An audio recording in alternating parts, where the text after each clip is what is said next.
Imagine standing on the muddy banks of the Missouri River in 1867. The air is thick with the scent of coal smoke and wet earth. Behind you, a fledgling town clings to the bluffs. Before you, a wild, wide river that separates the known world from the vast American West. At this moment, Kansas City was just a collection of dirt roads and dreams. It wasn't a city yet, not in the way we think of one. It was a gamble, but over the next 40 years, this rugged outpost would transform into a Paris of the plains. Today, we aren't just looking at old photos, we are stepping through the lens into a world that was being built by hand, brick by brick. From the first steel span across the Missouri to the glowing lights of Electric Park, this is the story of how Kansas City found its soul. In the late 1860s, everything depended on the river. If you wanted to move goods or people, the Missouri was your highway and your greatest obstacle. Look at these early progress shots. The Hannibal Bridge was a feat of engineering that many thought impossible.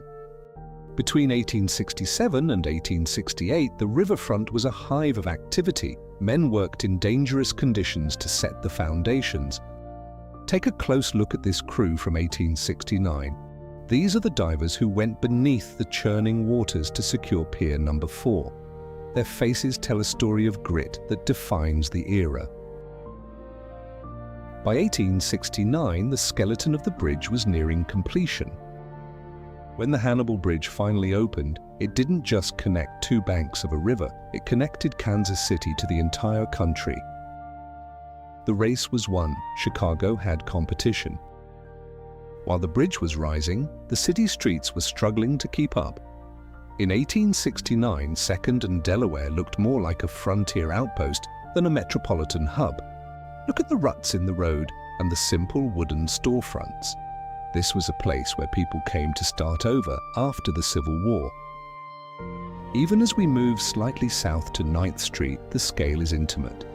But if you look closely at the architecture appearing in 1869, you can see the ambition growing. Places like the Pacific House Hotel became the living rooms of the city, where travelers from the newly arrived trains would rest their heads and dream of what this town could become. By 1870, the dirt and the dream were starting to solidify into something grander. Here on Main Street, we see the beginnings of a true downtown. The wooden sidewalks are still there, and horse-drawn carriages rule the road. But the buildings are reaching higher. Look at the detail in the masonry. This wasn't just building for survival anymore, this was building for pride. Fast forward just a few years and the commerce on Main Street exploded. The John Taylor dry goods store became a destination, a sign that Kansas City was no longer just a transit point for cattle and grain, but a place for fashion and community. If the Hannibal Bridge was the city's heart, the Union Depot was its lungs. Built in the West Bottoms, this French Renaissance-style building was one of the most beautiful train stations in the country. Union Avenue was a spectacle of chaos and energy. It was the first thing visitors saw when they stepped off the train, a rowdy, vibrant street that never seemed to sleep. But the city had a more refined side too. The Coates Opera House, seen here in 1870, brought culture and the arts to the bluffs. It was a promise that Kansas City would be a place of beauty, not just industry. Just nearby, the livestock exchange reminds us of the city's backbone. Thousands of people pass through here daily, bringing with them the sounds and smells of a city that was feeding the nation. Education followed closely behind. The Allen School, captured in 1883, shows a commitment to the next generation of Kansas Citians. By the mid-1880s, the way people moved was changing. The Grand Avenue Transfer Company at 10th and Grand was at the center of a city that was literally on the move. In 1887, we see the future, the cable car. No longer tied to the pace of a horse, the city began to spread out, climbing the hills and expanding into the neighborhoods that would define its character for a century. To understand the 1890s, we have to look back at where we started. In 1870, the junction at Main Street was a modest crossroads. By 1885, it had grown into the bustling center of the city. But by 1890, the transformation was complete. The American Bank building stood as a sentinel of progress. The skyline was no longer just a collection of chimneys, it was a silhouette of ambition. Nearby, the Federal Building showcased the city's importance on the national stage, solid, ornate, and permanent. If you were a visitor in 1890 with money in your pocket, there was only one place to be, the Midland Hotel. It was a palace of the plains. Stepping inside was like entering another world. The reception and dining rooms were masterpieces of Victorian elegance. Even the hotel's tobacco shop felt like a private club. It was a time of ritual and refinement. But the city's heart still beat at the city market. In 1889, it was the place where the farm met the table, a vibrant, noisy bridge between the rural roots of Missouri and the urban future of Kansas City. As the sun set on the 1890s, the lights went up on the city's grand stages. The Auditorium Theatre and the Warder Grand Opera House provided the backdrop for a city that now had the time and wealth to enjoy the finer things. Faith remained a cornerstone of the community. Looking at the Calvary Baptist and First Congregational churches from 1890, we see how the city's spiritual life was housed in structures as grand as its bank. And as the city grew, so did its neighborhoods. From the stately homes on Woodland Avenue to the modern luxury of the Fountain Place apartments, Kansas Cityans were beginning to find their quiet corners away from the hustle of downtown. As the calendar turned to 1901, Kansas City was no longer a rugged frontier town, it was a managed modern metropolis. These firemen from 1901 represent the professional spirit that now guarded the city's progress. This era marked the City Beautiful movement. Look at Armour and Linwood Boulevards. The dusty trails of 1865 had been replaced by wide, tree-lined thoroughfares designed for grace and grandeur. Green spaces like Penn Valley and Holmes Square became the lungs of the city, places where families could escape the noise of the growing downtown.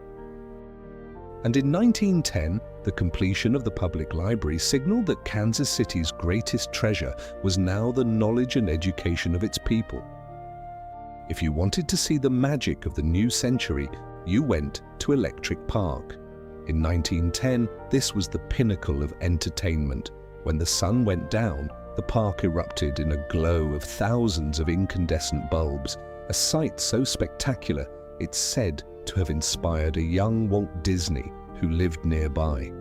From the thrills of the roller coaster to the elegance of the natatorium, Electric Park was a celebration of how far Kansas City had come, from the darkness of the riverbanks in 1865 to the brilliant electric glow of 1910. 45 years. In the grand scale of history, it's a heartbeat. But for Kansas City, those years between 1865 and 1910 were a metamorphosis. We've seen the mud turn to pavement, the wood turn to stone, and the dreams of a few pioneers turn into a home for hundreds of thousands. These photos are more than just ink and paper. They are the faces and the footsteps of those who built the world we walk through today. At the past rendered, we believe that by restoring these moments we keep that spirit alive. I came across hundreds of moments frozen in time. Not every photo can fit into a single story, but these images, these leftovers from the cutting room floor, are too beautiful to stay hidden. These are the scenes that built our home. I wanted to show you this one first. Broadway in 1867. It's hard to believe this dirt path would one day become the street we know today. And look at this view from the Broadway Hotel in 1869. It captures that frontier feeling perfectly. Just a few buildings and a whole lot of potential. By 1870, Grand Avenue was already starting to live up to its name, even if the horses still outnumbered the people. Some buildings just have character. The Bunker Building at 9th and Baltimore has been standing guard since 1880. I love the detail in this 1885 shot of the Smith & Moffat building. You can almost smell the spices in the air just looking at it. And here is Admiral and Independence Avenues in 1885. These were the quiet, leafy escapes from the growing downtown hustle.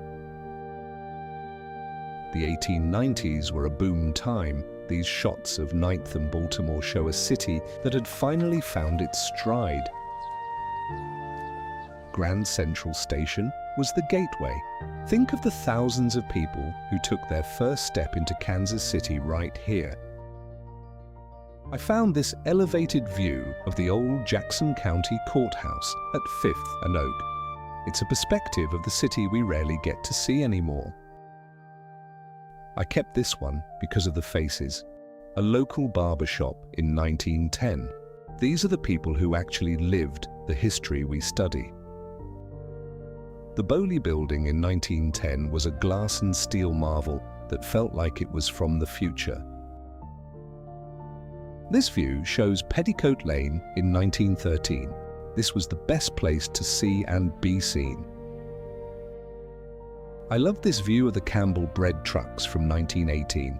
It's a little slice of everyday life during a very heavy time in world history.